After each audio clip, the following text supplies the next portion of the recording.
Analizar, estamos con el diputado Alberto Undurraga, presidente de la Democracia Cristiana, acá en el estudio. ¿Cómo estás, Alberto? Muy buenos días. Buenos días, Carolina. Buenos días, Fernando. Gracias por la invitación tan temprano aquí hoy día. Ay, sí, tampoco es tan temprano. Tampoco es tan temprano. ¿Tú crees que no? Ya el cuerpo se acostumbró. Es que nosotros nos curtimos. Nuestro. Igual uno no se acostumbra, se resigna. Se resigna, es verdad. Se resigna. Alberto, así como estamos analizando estos hartos datos que van surgiendo, ¿cuál sería su primera conclusión o lo que le parece más llamativo de lo ocurrido ayer? Bueno, nosotros particularmente en la Democracia Cristiana tuvimos un mal resultado en gobernadores. Yo creo que es honesto decirlo. Si bien desde las matemáticas podía ser previsible después de la primera vuelta, no deja de doler. Tenemos dos grandes líderes ahí en Arica, Jorge Díaz, y en el Maule, Cristina Bravo, que por supuesto van a enfrentar nuevos desafíos en el futuro, pero claro, tuvimos un mal resultado. No obstante ello, en la región metropolitana, donde además soy diputado, el resultado es muy bueno, con Claudio Rego habiendo ganado la elección. Entonces, ¿alguien le podría decir, ahora lo pasan por la libreta de la DC? No. Pero igual un poco. Somos respetuosos de la decisión que él tomó, pero lo apoyamos con convicción, la primera vuelta, la segunda vuelta, en ambas, ¿no? Y en términos más globales, yo diría que queda bastante abierto el escenario pensando en lo que viene para adelante, ¿no? Porque... Pero detengámonos en las derrotas de Cristina Bravo y de Jorge Díaz, que usted menciona como dolorosas. ¿Por qué cree que pasó? Porque ambos fueron derrotados por candidatos de Chile Vamos. Es quizás muy prematuro hacer los análisis, ¿no? Si nosotros miramos los resultados de la primera vuelta, la cantidad de votos de los candidatos de derecha era mayor al candidato nuestro. Entonces, la suma matemática hace que pase lo que pasó ayer. Ahora, ¿cuáles son los temas más de fondo? Tenemos que mirarlo un poquito. ¿Cuánto hay de fenómeno nacional? ¿Cuánto hay del fenómeno de la seguridad en Arica? Porque desde el punto de vista de la gestión, ambos tenían reconocidamente una buena gestión. Entonces, hay que mirarlo un poquito más, Alberto, con detención. Yo un saludo afectuoso a Cristina Bravo y a Jorge Díaz aquí desde CNN. Alberto, estamos conversando con Alberto Undurraga, el diputado y presidente del Partido Demócrata Cristiano. Alberto, yo sé que la pregunta es jodida, pero ¿en qué momento uno empieza a darse cuenta que el partido, que era otrora un portaavión gigantesco, extraordinario, con una capacidad de poder relacionarse con la historia de una manera impresionante, empieza de a poquitito a decaer en la medida de que no logra conseguir muchos escaños? Bueno, cuando hay una baja ya en los últimos años, ¿el qué momento específico es difícil de contestar? Lo que es claro que cuando yo asumo la presidencia de la Democracia Cristiana hace 2 años exactamente, lo asumo después de la crisis del año 2022, ¿no? Que es una crisis donde hay bastantes renuncias de todo tipo. Y el desafío en esta elección era mantener presencia, que a nivel municipal la mantuvimos. Sin embargo, a nivel de gobernadores, un mal resultado. Y bueno, hablaba del escenario abierto hacia adelante. Al igual que en el fútbol, las elecciones tienen siempre la posibilidad de revancha, ¿no? En el fútbol, si uno tiene un mal resultado el domingo, tiene el domingo siguiente para volver a entrenar, volver a juntar a los jugadores, volver a tengar el equipo y tener un buen resultado el domingo siguiente. Bueno, nosotros esperamos en la próxima elección volver a competir. El escenario en ese sentido está abierto y yo creo que hay 2 elementos que sí nos dicen esta elección, más allá que nosotros no hayamos sacado ningún gobernador. Yo creo que Chile necesita acuerdos y necesita audacia, las 2 cosas. Los desafíos que hay en seguridad, en crecimiento económico, en enfrentar la desigualdad, en enfrentar la corrupción, en volver a ser un país reconocidamente más verde, son desafíos que requieren acuerdos y en eso nosotros podemos colaborar definitivamente en la Democracia Cristiana, pero también audacia. ¿Por qué digo audacia? Porque cuando hablamos de seguridad, quizás la audacia principal es ponernos de acuerdo. Pero cuando hablamos de crecimiento, la audacia es ponernos metas altas. No puede ser que nos contentemos con tener un 2,5 crecimiento en vez de tener 4 o 5 por ciento de crecimiento como fue el gobierno de la concertación. Y crecimiento... Ya, pero espérame, no se me arranque. Déjame decirte. Pero crecimiento en clave económica es plata para terminar la lista de espera, crecimiento en clave económica es plata para mejores empleos, crecimiento en clave económica es plata para enfrentar la inequidad comunal. Entonces, requerimos audacia. Ya, pero déjeme hacerle una pregunta. Además de acuerdo y audacia se necesitan mayorías. Y dado el escenario de la DC, ¿no será bueno sincerar de una buena vez? Usted me podría decir que no está de acuerdo para nada con lo que plantea, por ejemplo, Iracy Hasler, que ahora va a ser candidata al Parlamento, estuvo conversando con nosotros la semana pasada acá, y ella es de la idea de que el pacto oficialista tiene que ir desde la democracia cristiana hasta el Partido Comunista y es relevante de cara a lo que viene el próximo año, elecciones parlamentarias y presidenciales. ¿Sí o no? La DC, ¿sí o no? No, a mí no me gusta ese cuadro. Yo creo que nosotros en las elecciones con segunda vuelta, cuando hay proyectos distintos, tienen que competir en la primera vuelta. Y producir cosas como la que se produjo ayer, que después recordemos que el 27 de octubre, en la primera vuelta, la derecha está con ánimo de ganar todas las gobernaciones. Y dije, un momentito, hay segunda vuelta, y resulta que en la segunda vuelta la derecha solo gana 6. Ellos están contentos porque dicen que subieron de 1 a 6, pero ganaron solo 6 de 10. Más bien, en elecciones donde hay segunda vuelta, la forma, creo yo, más honesta de enfrentar la elección es con distintas opciones, de manera tal de que en el mundo progresista la que gane pueda ir a la segunda vuelta. Yo voy a tratar de capitalizar un poco también de la pregunta que hace Carolina, insistiendo en un punto. ¿Cuándo? Una de las cosas más difíciles que existen es captar las señales de una noticia por venir cuando se está en su proceso de construcción. Y los partidos eso lo pueden ver perfectamente bien porque tienen elecciones y o aumentan la votación o progresivamente disminuyen la votación. La democracia cristiana hace rato que está así como con luz amarilla, una alerta, claro, con luz amarilla, y desde ese punto de vista se le van personas emblemáticas, qué sé yo, que ganan elecciones como Claudio Rego. Con el apoyo de los comunistas. Bueno, y entonces le pregunto... A Elwin también lo apoyaron los comunistas. Sí. Entonces, ¿por qué la DC no podría unirse a...? Entonces la pregunta es, ¿están preocupados de lo que está pasando? Pero por supuesto que estamos preocupados, Fernando. Preocupado en una doble dimensión. Preocupado primero en la dimensión del país. El país tiene, así como luces amarilla respecto a la democracia cristiana, luces amarilla respecto a temas muy complejos y algunas naranja y casi rojas, ¿no? Red flags. Exactamente. En seguridad, en crecimiento económico, en falta de audacia para enfrentar las distintas desigualdades. Déjame decirte lo de las listas de espera. A mí me molesta cuando se dice, mire, vamos a hacer un esfuerzo por reducir las listas de espera. Yo digo, pero es que ese no es el camino. El camino es terminar con las listas de espera. Tú me dirás, no se puede. Bueno, hoy día no se puede, pero si nos ponemos ese objetivo, podemos terminar con la lista de espera. Tú me dices, mira, somos un país que tiene cierto liderazgo en materia de energía no renovable. Oye, pero un liderazgo mayor es desde Puerto Montt al norte, todos los techos de Chile con energía fotovoltaica. Todo este tipo de cosas son posibles de hacer, pero requiere audacia. Primero para proponerla y después para lograr tanto las políticas públicas como los acuerdos para ello. Eso es lo que cabe dentro de un programa presidencial, Alberto. Bueno, entonces lo que yo creo es que, más allá de que estamos recién después de un resultado adverso para nosotros, ¿no? Pero hacer la reflexión respecto a ello para ver cómo el próximo año este tipo de cosas las proponemos, tanto en la elección presidencial como en la elección parlamentaria. Se lo preguntamos de otra forma. ¿Fue un error que la DC haya ido en pacto con el oficialismo, Frente Amplio, Partido Comunista, Socialismo Democrático? No, no fue un error. No fue un error porque nosotros fuimos en ese pacto en la elección de alcaldes que no tiene segunda vuelta. En todas las demás elecciones no fuimos en ese pacto. Entonces, es esto que para la ciudadanía es difícil porque ve un solo pacto, finalmente son 4 pactos.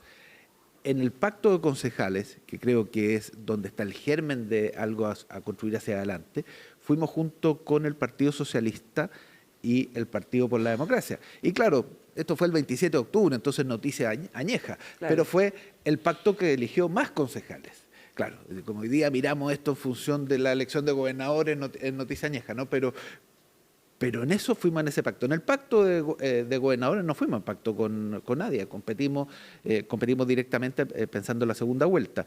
Y claro, en el pacto de alcalde fuimos en un pacto global con todo el oficialismo. ¿Por qué? Porque no hay segunda vuelta. Y cuando no hay segunda vuelta, el sistema electoral no te da ninguna opción. Hay gente que renunció a la democracia cristiana, como el abogado Jorge Correa Sutil, después de décadas militando, porque en el pacto oficialista eligieron a una figura como Alejandro Navarro, por ejemplo. ¿Qué opina del resultado de la elección en que no alcanza o alcanza apenas el 30% y ahora todo el mundo reconoce que fue una pésima decisión haber llevado a Alejandro Navarro? Bueno, así como republicano no eligió a nadie, por el lado de la derecha, por el lado de la izquierda, los candidatos del PC o de Navarro, pro Venezuela, si lo ponemos así, tampoco fueron electos.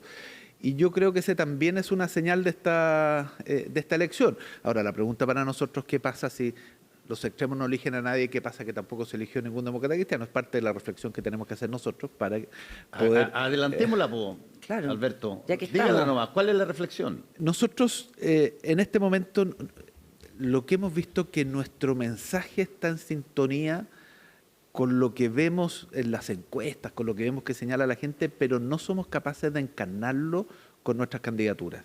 Y ahí es parte de la reflexión que vamos a hacer. ¿Por qué sucede eso? Hay un problema de credibilidad, hay un problema de definición. ¿Dónde están aquellas claves que hacen que, si bien el mensaje sintoniza con lo que dicen los estudios de opinión, con lo que más o menos señala la comunidad, no lo encarnamos en nuestras candidaturas? Y eso sin duda que es un ¿Cuál fue la problema en la clave política. del triunfo por 7 puntos, 8 puntos de Claudio Rego sobre Francisco Rego? Casi 10 10 puntos, perdón. Casi 10 puntos. Casi 10 puntos. Sí.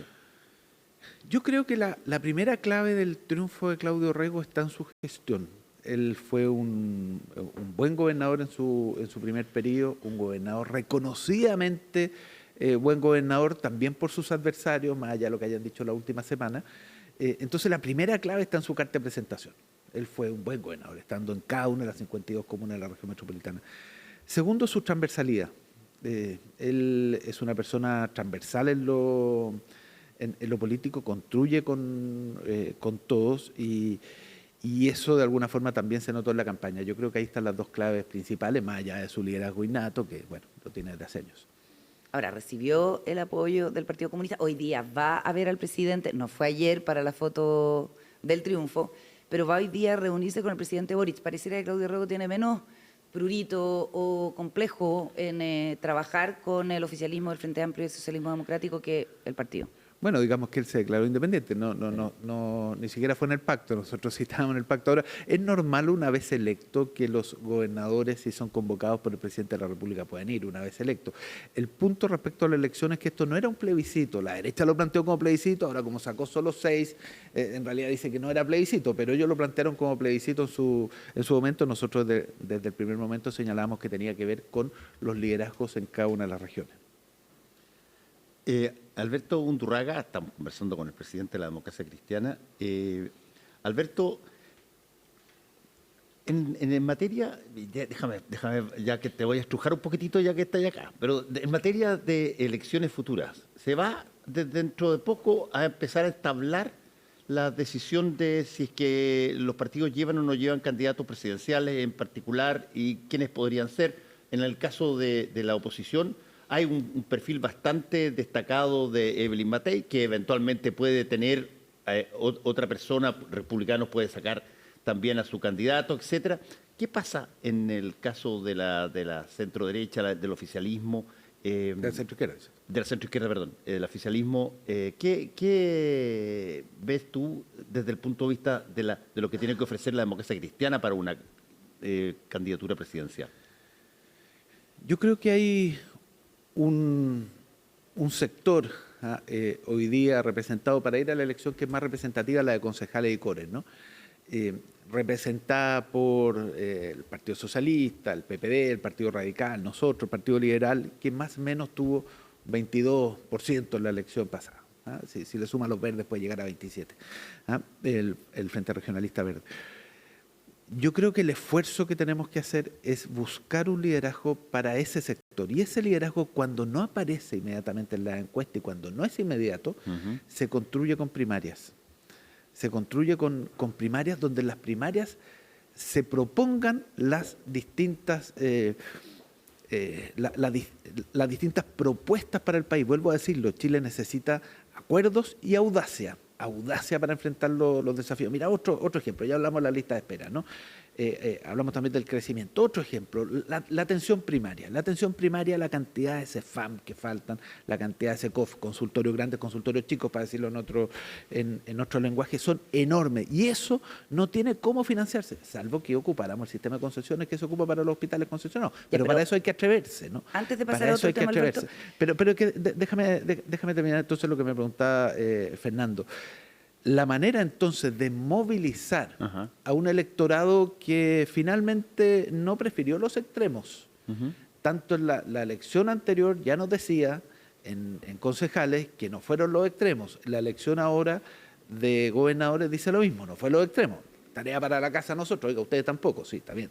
Tarea para la casa para nosotros. Soy consciente del problema que tenemos nosotros, pero a nivel global del país no fueron los extremos. La pregunta es cómo entonces construir ese liderazgo. Estamos a lunes después de la elección, hay que masticarlo un poquito, pero creo que por ahí va el camino, ¿no? Primarias competitivas que puedan movilizar a todo ese sector. ¿Con qué cartas, pensando en la presidencial? Vamos paso a paso. ¿Se debilita Evelyn Matei con la derrota de Francisco Rego, ya que ella aportó tanto capital político, como lo dijo el propio Francisco Rego ayer? Yo creo que sí, yo creo que ella se debilita. Ellos no solo apostaron a Francisco Rego, sino que apostaron a que esto era un plebiscito. Y uno tiene que decir honestamente cómo le fue después de la apuesta. Así como yo honestamente digo, ¿sabe qué? En gobernadores tuvimos un mal resultado, Evelyn Matei debiera decir con toda franqueza que ellos tuvieron un mal resultado nacional, pero no lo van a decir, no lo van a decir, pero ellos apostaron a un plebiscito, no fue así, Evelyn Matei tuvo un mal resultado. Alberto, tú fuiste bastante duro con el presidente Boric en la lógica esta de sus declaraciones en torno al caso Monsalve y todo lo demás, y que debiera de alguna forma, una cosa que también se le preguntó a Paulina Bodanovich ayer. Si es que debiera pedir disculpas el presidente por alguna de las referencias que hizo a la situación del caso Paulina Monsalve. Bodanovich dijo que sí. Ella dijo que sí. ¿Tú qué dices? El presidente de la República primero se equivocó porque le creyó más al denunciado que a la víctima, luego corrigió y después de ello está bien encauzado el caso donde corresponde en tribunales. Y cuando uno se equivoca tiene dos caminos, o explica o pide disculpas. El presidente no ha hecho ninguna de esas y yo creo que ese es el camino, ¿no?